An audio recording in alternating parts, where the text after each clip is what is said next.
شعبان المعظم کا مہینہ ہے. اس کی 15ویں شب یعنی آنے والی جمعرات کا دن گزار کر جو رات آئے گی وہ 15ویں شب ہوگی. وہی شب برات ہے. اس رات میں بندوں کی قسمت کے تعلق سے سال بھر کے فیصلے لکھ دیے جاتے ہیں اور ان کی ڈیوٹی مدبرات امر یعنی ذمہ دار فرشتوں کو تقسیم کر دی جاتی ہے. اس رات میں جاگ کر عبادت کرنا بڑا ہی افضل ہے. دن ڈوبتے ہی یہ رات شروع ہو جاتی ہے اور اللہ تعالیٰ کی طرف سے یہ اعلان ہونے لگتا ہے کوئی بخشش چاہنے والا میں جس کو بخش دوں, ہے کوئی روزی کا طلبگار میں جسے روزی دوں, ہے کوئی مغفرت کا طلبگار جس کی میں مغفرت کروں. اس طرح سے اعلان رحمت ہوتا رہتا ہے. اور اس وقت جو لوگ بھی اللہ کا ذکر کرتے ہیں, اللہ سے رحمت کی دعا کرتے ہیں, رزق کی دعا کرتے ہیں, صحت اور عافیت کی دعا کرتے ہیں, اپنی قوم کی ترقی کی, حفاظت کی, سلامتی کی دعا کرتے ہیں, وہ سب دعائیں اللہ کی بارگاہ میں مقبول ہو جاتی ہیں. اللہ ان دعاؤں کو قبول فرما لیتا ہے. بے شک. اس لیے ہمیں اس رات کا خیر مقدم اس کے شایان شان کرنا چاہیے. اللہ تعالیٰ کی بخشش اور اس کی عطا کا دریائے کرم جوش پہ ہوتا ہے تو اس کا تقاضا یہ ہے کہ ہم اس دن اللہ کا ذکر زیادہ کریں. اللہ کا ذکر کیجیے. سبحان اللہ سبحان اللہ, الحمدللہ الحمدللہ, اللہ اکبر اللہ اکبر, لا الہ الا اللہ محمد رسول اللہ, یا حنان یا منان, یا سبحان یا دیان, یا رحیم یا رحمان. یہ سب اللہ کے اذکار ہیں. ہمارے مبلغین بتاتے بھی رہیں گے یہ اذکار کیجیے. بندہ اللہ کا ذکر کرتا ہے تو اللہ تبارک و تعالی اسے مانگنے والوں سے بھی زیادہ عطا فرماتا ہے. حدیث شریف میں ہے کہ بندہ میرا ذکر تنہائی میں کرتا ہے تو میں اس کا ذکر تنہائی میں کرتا ہوں, یعنی جہاں فرشتے نہیں ہوتے. اور بندہ میرا ذکر مجمع میں کرتا ہے تو میں اس کا ذکر مجمع میں کرتا ہوں. وہ مجمع فرشتوں کا ہوتا ہے. فرشتوں کے مجمع میں اللہ تعالیٰ آپ کا ذکر کرے گا اگر آپ مجمع میں اللہ کا ذکر کرتے ہیں. سبحان اللہ سبحان اللہ. تو یہ بہت بڑی بات ہے کہ اللہ آپ کا ذکر کرے اور فرشتوں کے مجمع میں کرے.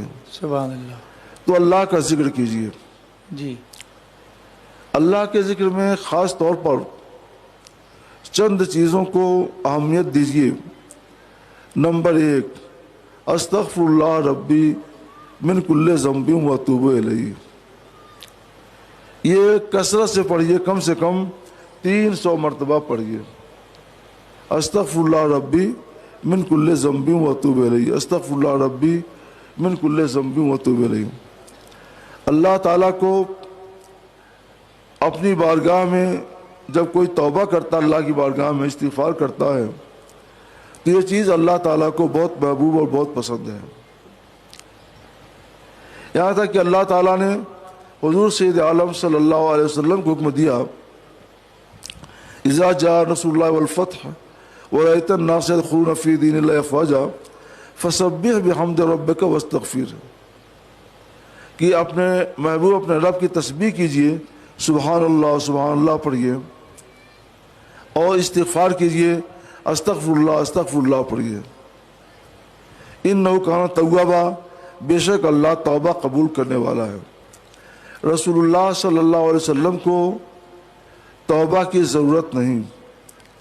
وہ تو اللہ تعالیٰ کے مقرب خاص ہیں اور گناہوں سے پاک ہیں، معصوم ہیں۔ سرکار علیہ الصلوۃ والسلام کو اللہ تبارک و تعالیٰ نے جو یہ ہدایت فرمائی، اس کی ایک بڑی حکمت یہ ہے کہ رسول اللہ جب تسبیح پڑھیں گے، تقدیس پڑھیں گے، استغفر اللہ پڑھیں گے، توبہ کریں گے، تو ان کی امت کے لیے سنت بن جائے گی۔ اور امت جب یہ کام کرے گی تو یہ اللہ کی بارگاہ میں تسبیح بھی ہوگی اور تسبیح بھی، تقدیس بھی ہوگی اور استغفار بھی ہوگا، توبہ بھی ہوگا، اور ساتھ ہی ساتھ رسول اللہ کی سنت بھی ادا ہو رہی ہوگی۔ اس طور پہ ڈبل ثواب ملے گا۔ تو سرکار کی سنت پر عمل کرنے کی نیت سے آپ ایسا کریں تو اللہ تعالیٰ آپ کی توبہ بھی قبول فرمائے گا، آپ کی بخشش بھی فرمائے گا، اور ساتھ ہی ساتھ اپنی رحمتوں سے بھی اللہ تعالیٰ ہم کنار فرمائے گا۔ سب سے پہلا کام جو آپ اس روز کریں گے وہ یہ ہے کہ استغفر اللہ پڑھیے اور 300 مرتبہ پڑھیے، اس کے بعد سبحان اللہ پڑھیے 300 مرتبہ پڑھیے۔ اس میں توبہ بھی ہے اور استغفار بھی ہے۔ یہ کام ہو جائے تب قرآن پاک اٹھائیے، کھولیے اور قرآن پاک کھول کر اور دیکھ کر کے جتنا ہو سکے قرآن پاک کی تلاوت کیجیے۔ حدیث پاک میں ہے، حضور سید عالم صلی اللہ علیہ وسلم ارشاد فرماتے ہیں کہ بندہ جب تلاوت قرآن پاک کرتا ہے، یہ اللہ کے رسول فرماتے ہیں کہ اللہ تعالیٰ فرماتا ہے کہ بندہ جب تلاوت قرآن میں مشغول ہوتا ہے اور تلاوت میں مشغول ہونے کی وجہ سے مجھ سے سوال نہ کر سکے، مجھ سے دعا نہ کر سکے، مجھ سے کچھ مانگ نہ سکے، تو اللہ فرماتا ہے، یہ حدیث قدسی ہے، کہ میں سوال کرنے والوں کو جتنا دیتا ہوں اس سے زیادہ میں تلاوت کرنے والوں کو عطا کروں گا۔ سبحان اللہ۔ تو ہمیں مانگنے کی کیا ضرورت؟ ہمیں مانگنے کا ڈھنگ بھی تو نہیں آتا ہے، اور کیا مانگنا چاہیے ہم وہ سب چیزیں بھی نہیں جانتے ہیں۔ دنیا کے لیے کیا مانگنا چاہیے، برزخ کے لیے کیا مانگنا چاہیے، قیامت کے لیے کیا مانگنا چاہیے، ہمیں کہاں سب معلوم، اور مانگنے کا طریقہ بھی کیا ہے۔ تو اچھا یہ ہے کہ اللہ کا کلام پڑھیے، اللہ کا کلام پڑھیں گے اللہ تعالیٰ خوش ہوگا اور آپ کو مانگنے والوں سے زیادہ عطا فرمائے گا۔ سبحان اللہ۔ ایک نمبر ہو گئے استغفار، تسبیح، توبہ، یہ ہوا۔ دوسرے نمبر پر قرآن پاک کی تلاوت زیادہ سے زیادہ، اور تیسرے نمبر پر درود شریف کی کثرت۔ جی، درود شریف بہت زیادہ پڑھیے۔ حدیث شریف میں حضرت ابی بن کعب صحابی رسول ہیں رضی اللہ تعالیٰ عنہ، وہ روایت کرتے ہیں کہ میں نے عرض کی، یا رسول اللہ، میں آپ کی بارگاہ میں درود شریف پڑھتا رہتا ہوں، آدھا وقت میں دعا میں اللہ کی بارگاہ میں دعا کرتا ہوں اور آدھا وقت آپ کی بارگاہ میں درود شریف پڑھتا ہوں۔ تو سرکار صلی اللہ علیہ وسلم نے فرمایا، اچھا، بہت اچھا، اگر اس سے زیادہ پڑھو تو اور اچھا۔ تو انہوں نے عرض کی، یا رسول اللہ، تب میں 1/3 وقت دعا کروں گا اور 2/3 وقت میں آپ کی بارگاہ میں درود شریف پڑھوں گا۔ سرکار نے فرمایا، بہت اچھا، اور اس سے زیادہ پڑھو تو اور بہتر۔ تو انہوں نے عرض کیا، یا رسول اللہ، تب میں 3/4 درود شریف پڑھوں گا۔ سرکار نے فرمایا، بہت اچھا، اور اس سے زیادہ کرو تو اور اچھا۔ اب وہ سمجھ گیا کہ سرکار کی منشا کیا ہے، تو عرض کرتے ہیں، یا رسول اللہ، تب تو میں اپنا پورا وقت درود شریف میں ہی صرف کروں گا۔ تو سرکار علیہ الصلوۃ والسلام نے فرمایا کہ ابی بن کعب، تم نے ایسا کر لیا تو اللہ تیرے سب کام بنا دے گا، اللہ تیرے سب کام بنا دے گا۔ تو یہ چوتھے نمبر پر کیجئے، اور پھر پوری رات آپ اللہ کا ذکر پاک کرتے رہیے۔ یہ ایک لائن میں نے بتائی، ایک لائن اور بتا دوں۔ ہمارے ذمہ نمازیں بہت قضا ہوتی ہیں، سفر میں گئے قضا ہو گئی پھر بھول گئے، حضر میں قضا ہو گئی بھول گئے۔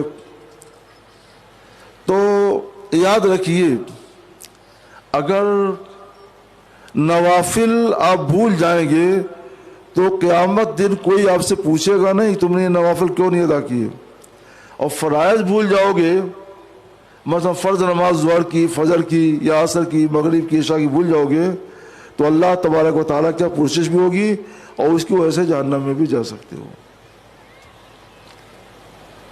تو ہمیں اس رات میں خاص طور پہ وہ کام کرنا چاہیے جو کام ہم کو جہنم سے بچائے اور جنت سے قریب کرے۔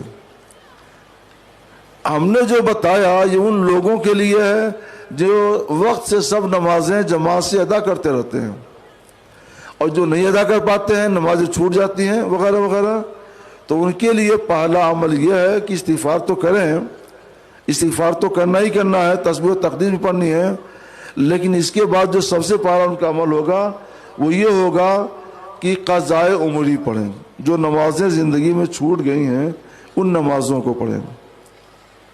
اگر کسی کی زیادہ نمازیں چھوٹی ہوں تو وہ کیسے پڑھے گا؟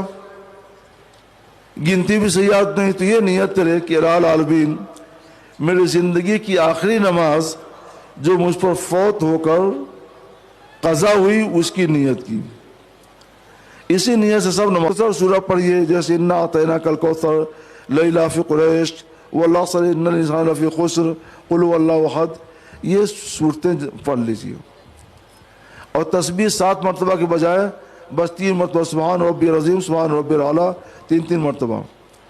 اور جب وطر پڑھیے تو وطر میں بھی یہ سب تخفیف ہوگی، آسانی ہوگی، اور آخر میں دعا قنوت کی جگہ پہ رب اغفر لی رب اغفر لی رب اغفر لی 3 مرتبہ پڑھ کر رکوع میں چلے جائیے۔ تو یہ آسان راستے ہیں جو آپ کو بتائے جا رہے ہیں تاکہ آپ چھوٹی ہوئی نمازوں کو قضا کر لیں۔ یاد رکھیے آپ نے چھوٹی ہوئی نمازیں، فوت شدہ نمازیں قضا کر لیں تو اللہ کو آپ نے راضی کر لیا۔ اب اس کے بعد ذکر کیجئے، تلاوت کیجئے، درود شریف پڑھیے، یہ سب سونے پر سہاگا ہوگا، اور اللہ تعالیٰ آپ کو بخش بھی دے گا، آپ کی دعائیں بھی قبول فرمائے گا، اور آپ کی دنیاوی زندگی اور اخروی زندگی دونوں کامیاب ہو جائے گی۔ شب برات کی مناسبت سے یہ چند ضروری باتیں میں نے آپ کو بتا دیں، اس کو یاد رکھیے گا، اس کے مطابق عمل کیجئے، اور یاد آئے تو اس بندے گنہگار کے لیے بھی دعا فرمائیے۔